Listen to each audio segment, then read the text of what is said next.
básicos. Preparación del estudio. La fase inicial de un estudio de tiempo consiste en familiarizarse lo suficiente con la operación, el equipo y las condiciones de trabajo. La situación ideal es aquella en que un operador altamente calificado y dispuesto a cooperar realiza una tarea por los métodos aprobados y en condiciones de trabajo típicas. Cuando las situaciones sean representativas de la ejecución concebida, es importante hacer una descripción total de la situación real en el momento del estudio, un esquema de la distribución de herramientas y materiales que se están usando, las condiciones ambientales usadas, etc. Un trabajo se describe dividiendo las actividades del operador en elementos de trabajo, o sea, agrupaciones de los movimientos básicos. En ocasiones, un elemento de trabajo puede ser tan breve como uno de los elementos de micromovimiento de la figura 10.6, pero en lo general las divisiones son mayores. Las directivas siguientes constituyen un marco de acción para identificar los distintos elementos de trabajo y simplificar la determinación de tiempos y la evaluación de los tiempos observados. Como se dice, las directivas son las que siguen. Los elementos irregulares para el 1, o sea, lo que no se repite en cada ciclo de operación, debe ser reparado de los elementos regulares. Si una máquina se limpia después de cada 5 partes producidas, la limpieza es un elemento irregular. Su tiempo se debe prorratear entre 5 ciclos si se requiere un ciclo para producir una parte. Parte 2. Los elementos constantes se deben separar de los elementos variables. Cuando el tiempo para ejecutar un elemento de trabajo depende del tamaño, el peso, la longitud o la forma de la pieza producida, se le llama variable. Coser los bordes es un elemento variable si el perímetro de la pieza varía de un ciclo al siguiente. Parte 3. Los elementos gobernados por la máquina deben ser separados de los elementos controlados por el operador. La división ayuda a reconocer las demoras. Parte 4. Los elementos extraños o accidentales deben ser identificados. Esas actividades se consideran como ocurrencias previstas y se toman como elementos irregulares, de manera que se lleva una lista de los elementos extraños durante una sesión de medición de tiempos. Los puntos finales de cada elemento deben ser fáciles de reconocer. Un sonido claro o un cambio en el contacto constituyen un punto de corte fácil de identificar. Para el 5. El 6 dice, conviene tener elementos más cortos cuando es posible elegir, pero la duración de menos de 0.03 a 0.04 de minuto son difíciles de medir con exactitud. Punto 7.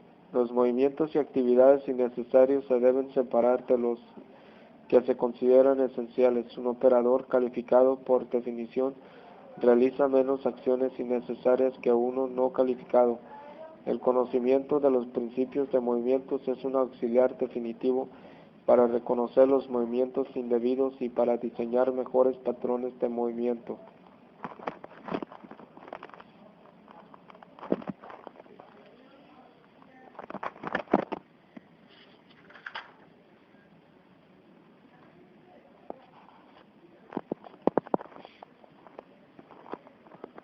Ahora voy a ver otra parte que tiene que ver con los estudios de tiempos.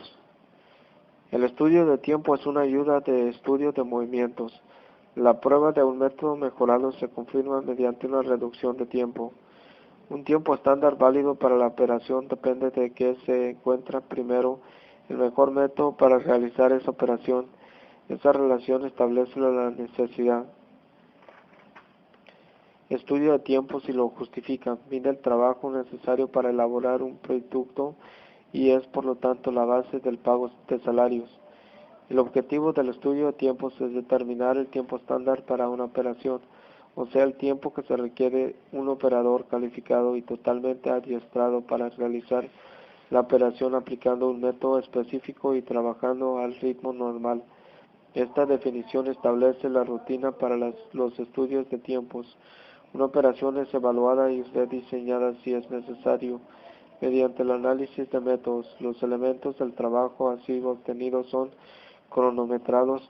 La lectura del cronómetro se normalizan aplicando un factor de calificación para tener en cuenta el ritmo del operador. Luego se incluyen tolerancias para compensar la interrupción de la producción. El producto final es una evaluación realista de la ejecución del trabajo.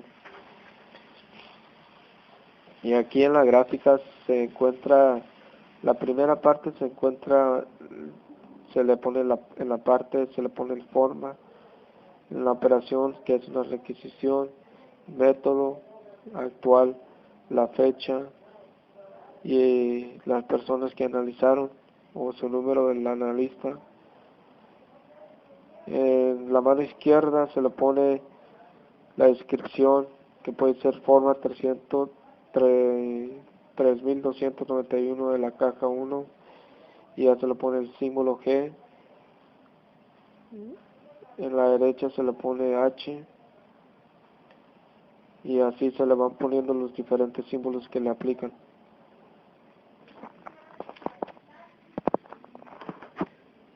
El plan de puntos le da objetividad a la evaluación de puestos asignados a las cualidades necesarias para desempeñar un empleo. Es el más complejo y el más usado de todos los métodos de evaluación. Primero se determinan los factores comunes a la mayoría de los puestos que hay en la empresa.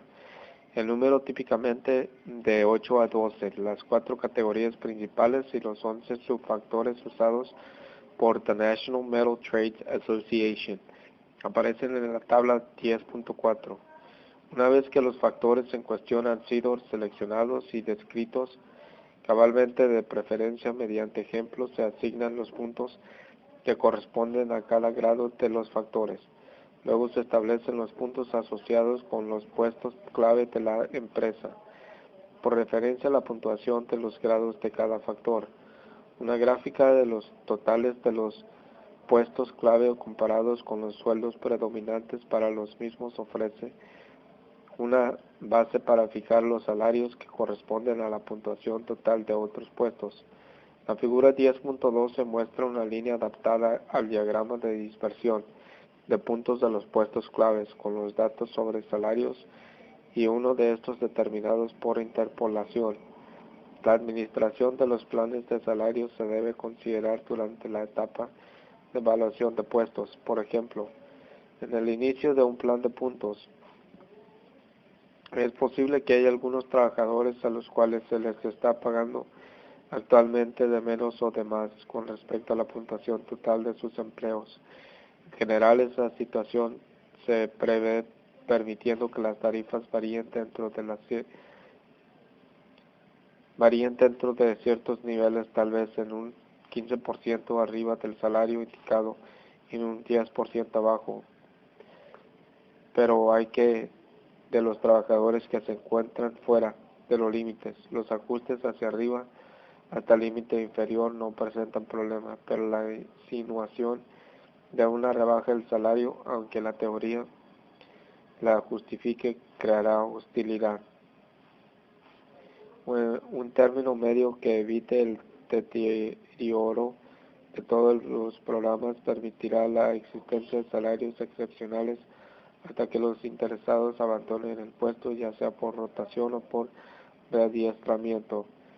La necesidad de tal medida debe ser prevista cuando se estén desarrollando los planes de salario. En la tabla se encuentran los factores que pueden ser la aptitud, la preparación, la experiencia, la iniciativa e ingenio. Después se encuentra el esfuerzo, que puede ser el físico, mental y visual. Después se encuentra la responsabilidad, que puede ser el equipo o proceso, material o producto. Seguridad de otros, trabajo de otros. Por último se encuentran las condiciones de trabajo, el riesgo. Y se va poniendo por persona los grados. Primera persona, segunda persona, tercera persona, cuarta persona, quinta persona.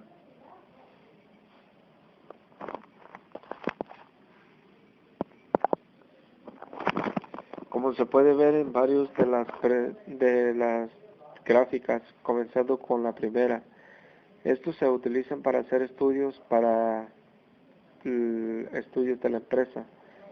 Entonces, en la primera gráfica teníamos la de métodos y mediciones, que incluía una gráfica central, y ya de ahí se hacían más gráficas después de esa.